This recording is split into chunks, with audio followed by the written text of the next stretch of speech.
Assalamualaikum warahmatullahi wabarakatuh. Saya Neng Siti Syaidah, CGP Angkatan 11 dari SMPN 6 Pakenjeng, Kabupaten Garut. Pada kesempatan kali ini, izinkanlah saya memaparkan kesimpulan dan refleksi pemikiran Ki Hajar Dewantara Modul 1.1 Koneksi Antar Materi. Tujuan pendidikan adalah menuntun segala kodrat yang ada pada anak-anak agar mereka dapat mencapai keselamatan dan kebahagiaan yang setinggi-tingginya, baik sebagai manusia maupun sebagai anggota masyarakat. Tak lupa semboyan Ki Hajar Dewantara, ing ngarso sung tulodo, ing madya mangun karsa tuturi handayani. Dari 3 semboyan itu mempunyai makna, di depan yang memberi contoh, di tengah membangun motivasi, dan di belakang memberi dorongan. Dari tujuan pendidikan dan filosofi Ki Hajar Dewantara ini, saya menyadari terdapat kekeliruan dalam melakukan pembelajaran selama ini. Sebelum saya mempelajari modul 1.1, saya melakukan pembelajaran berpusat pada guru. Saya banyak mendominasi, terlalu banyak ceramah sehingga siswa hanya duduk diam mendengarkan. Penilaian pun berfokus pada aspek kognitif saja dan kurangnya memahami karakter murid.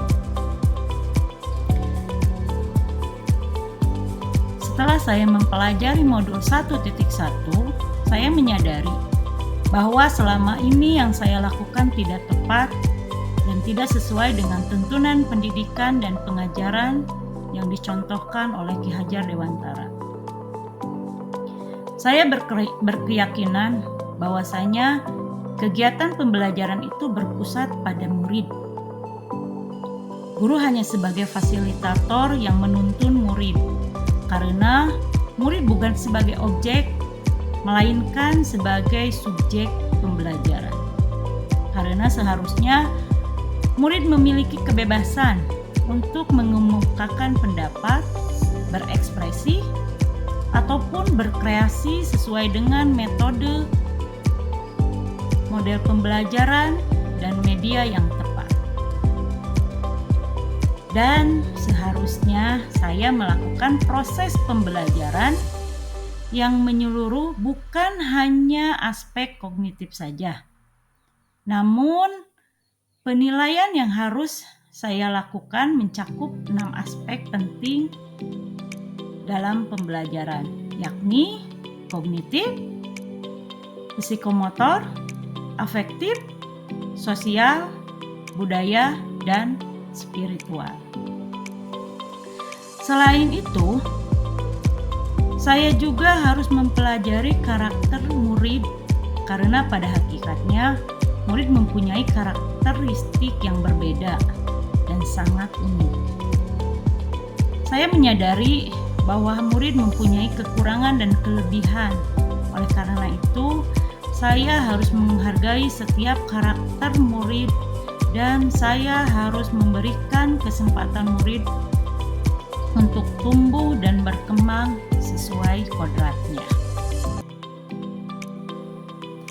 Dari situ, yang ingin segera saya terapkan agar pembelajaran yang saya lakukan sesuai dengan pemikiran Ki Hajar Dewantara, yaitu saya ingin segera melaksanakan pembelajaran yang menyenangkan dan interaktif, di mana pembelajaran berpusat pada murid atau student center.